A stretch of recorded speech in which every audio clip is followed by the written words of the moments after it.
명절이 반쯤 지났을 때에야 비로소 예수께서는 성전으로 올라가 가르치기 시작하셨습니다.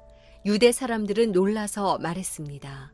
이 사람은 배우지도 않았는데 어떻게 이런 것을 아는가? 예수께서 대답하셨습니다. 나의 가르침은 내 것이 아니고 나를 보내신 분의 것이다. 누구든지 하나님의 뜻을 따르려는 사람은 이 가르침이 하나님에게서 온 것인지 내가 내 마음대로 말하는 것인지 알 것이다. 자기 마음대로 말하는 사람은 자기가 영광을 받으려고 하는 것이다. 그러나 자기를 보내신 분의 영광을 위해 일하는 사람은 진실하며 그 안에 거짓이 없다. 모세가 너희에게 율법을 주지 않았느냐? 그러나 너희 중에 율법을 지키는 사람이 하나도 없구나. 도대체 너희는 왜 나를 죽이려 하느냐? 무리가 대답했습니다. 당신은 귀신 들렸소. 누가 당신을 죽이려고 한다는 것이오. 예수께서 그들에게 말씀하셨습니다. 내가 한 가지 일을 행하자 너희 모두가 놀랐다. 모세가 너희에게 할례법을 주었기 때문에 너희는 안식일에 할례를 베풀고 있다. 사실 할례는 모세에게서 온 것이 아니라 그전 조상들에게서 온 것이다. 그래서 너희는 안식일에도 사람들에게 할례를 베푸는 것이다.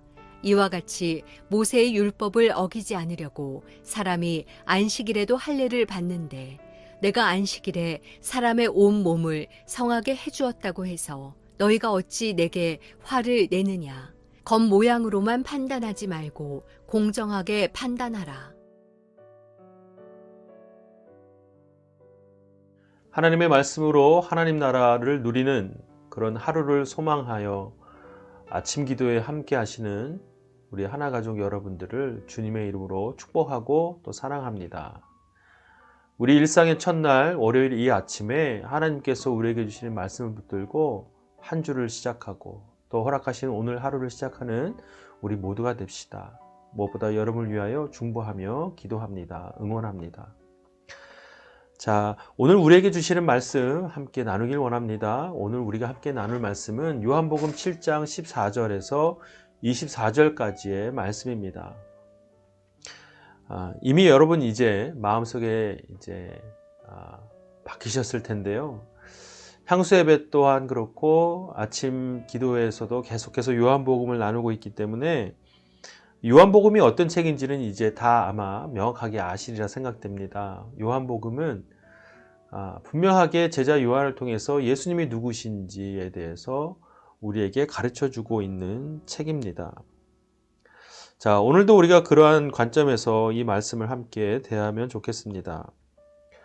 오늘은 어떤 배경에서 시작하냐면 이제 명절이 지나고 나서 예수님께서 성전에 올라가셔서 많은 사람들에게 말씀을 가르치고 전하고 계셨습니다.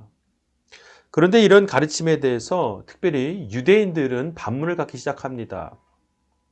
그 의문의 내용은 무엇이냐면 오늘 15절에 있는 말씀처럼 이 사람이 배우지도 않았는데 어떻게 이런 것을 아는가라는 것입니다. 한마디로 유대인들은 예수님을 무시하는 태도로 나아갑니다.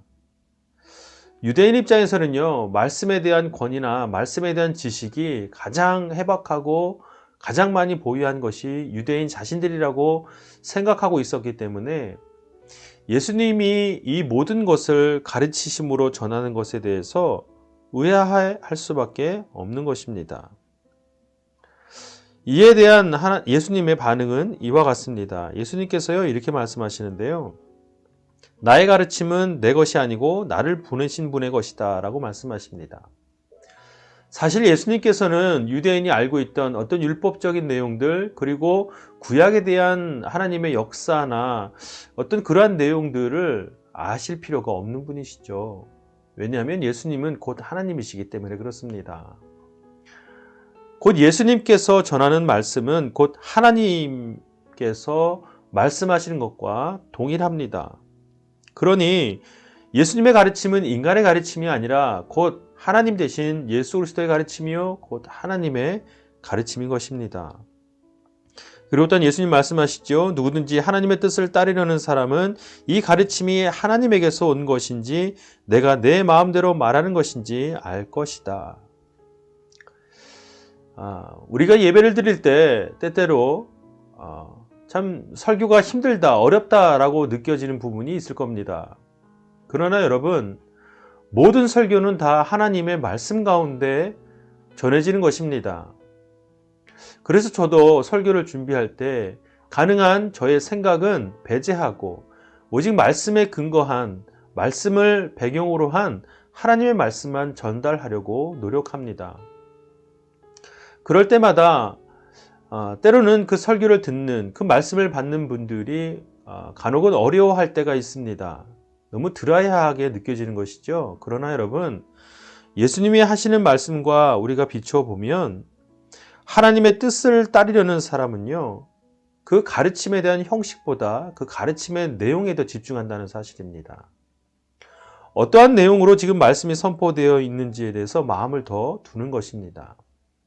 어떻게 전달되어 나에게 오는가, 얼마나 재밌는가, 얼마나 흥미로운가에 대해서 마음을 두는 것이 아니라 지금 선포되어지는 말씀 안에 있는 하나님의 메시지를 발견하도록 노력하는 것이 바로 하나님의 뜻을 따르려는 사람들의 특징입니다. 말씀이라는 것은요, 곧 하나님의 뜻을 발견하는 작업입니다. 그러한 시간입니다. 우리가 지금 이 시간 아침을 열면서 말씀을 대하고 묵상하는 것도 이 말씀을 통해서 하나님의 마음을 발견하기 위함입니다. 그러니 우리는 하나님의 뜻을 구하고 또 하나님의 뜻을 따르려는 자로서 전해지는 말씀, 또 받는 말씀 가운데 하나님의 마음을 발견하는 것, 그것이 중요합니다. 자, 마지막으로 예수님께서 또한 말씀하십니다. 자기 마음대로 말하는 사람은 자기의 영광을 받으려고 하는 것이다. 그러나 자기를 보내신 분의 영광을 위해 일하는 사람은 진실하며 그 안에 거짓이 없다. 이것은 제가 목회자로서 저 개인적으로도 항상 명심하려고 노력하는 본문 중에 하나입니다. 때로는 정말 아주 유창한 언변을 가지고 말씀을 전하는 분들이 계십니다. 부흥사라고 하시는 분들의 정말 그 설교 스킬, 어떤 기술적인 면은요, 타의 추종을 불허하죠. 사람의 마음이나 감정을 아주 잘 어떻게 보면 요리하듯이 정말 어떻게 보면 언변의 마술사와 같습니다. 그러나 여러분, 제가 생각하는 바는 조금 다릅니다. 물론 저는 부족한 사람입니다. 말씀을 전하는 일에 있어서 어떠한 흥미로운 얘기를 전하는 것도, 재미스러운 얘기를 전하는 것도 어색할 뿐더러 많이 또 부족합니다. 그러나 저는 분명한 것은 하나님의 말씀에 근간하여 하나님의 말씀을 잘 전달하려고 노력하는 편입니다. 왜냐하면 여러분, 하나님의 말씀 가운데는요, 자기 생각이 담겨서는 안 된다고 생각하기 때문입니다. 오늘도 여러분 18절에 예수님께서 자기 마음대로 말하는 사람은 자기의 영광을 위하는 것이다 라고 말씀하십니다. 설교자로서 사람들에게 호응받기 위하여, 사람들에게 반응을 얻기 위하여, 인정을 받기 위하여 설교를 하고 말씀을 전한다고 한다면 그것은 여러분 나의 영광, 나의 자랑을 하기 위함이라고 저는 믿습니다. 그리고 또한 여러분, 자기를 보내신 분의 영광을 위해 일하는 사람은 진실하며 그 안에 거짓이 없다고 말씀하십니다. 예수님의 가르침은 이러했습니다. 예수님의 가르침은 오히려 유대인들에게 배격당했고 유대인들에게 비난당하고 또한 모함을 받았습니다. 그 이유는 예수님의 가르침은 진리이기 때문에 그렇습니다. 우리도 이 아침에 매일매일 아침마다 하나님의 말씀을 받을 때마다 이러한 마음가짐으로 함께 말씀 앞에 서면 좋겠습니다. 하나님의 가르침, 이 말씀 안에 담긴 것은 오직 진리이기 때문에 우리가 하나님의 뜻을 구하는 사람 같이 하나님의 말씀을 대하며 또한 설교와 또한 예배를 통하여 하나님의 말씀을 대하는 우리 모두가 되기를 바랍니다. 오늘 하루도 또 시작되는 한 주간도 우리가 날마다 말씀을 붙들고 승리하는 삶을 살길 주님의 이름으로 축복합니다. 기도하겠습니다. 살아계신 하나님 아버지, 귀한 우리 하나가족 모두의 삶을 지키시고 보호하시며 늘 동행하시고 인도하여 주옵소서. 이제 일상의 삶에서 하나님 나라 세워가며 하나님의 뜻을 이루고자 결단하고 또 하나님 앞에 헌신합니다. 그러한 삶에서 하나님 말씀을 허락하여 주셔서 그 말씀을 붙들고 언제나 담대하게 승리하도록 주님 도와 주시옵소서. 무엇보다 기도하는 가운데 하나님의 응답을 받고 나아갈 수 있는 하나님의 자녀들이 되게 하옵소서. 감사드리며 예수님의 이름으로 기도합니다. 아멘. 사랑하는 여러분, 분주한 아침이지만 잠시 시간을 내어서요 3분 동안 각자에게 주시는 말씀을 묵상하고 또 그 말씀을 붙들고 기도하는 시간을 갖도록 하겠습니다. 오늘 하루도 하나님 말씀으로 하나님 나라를 온전히 누리는 하루가 되기를 축복합니다.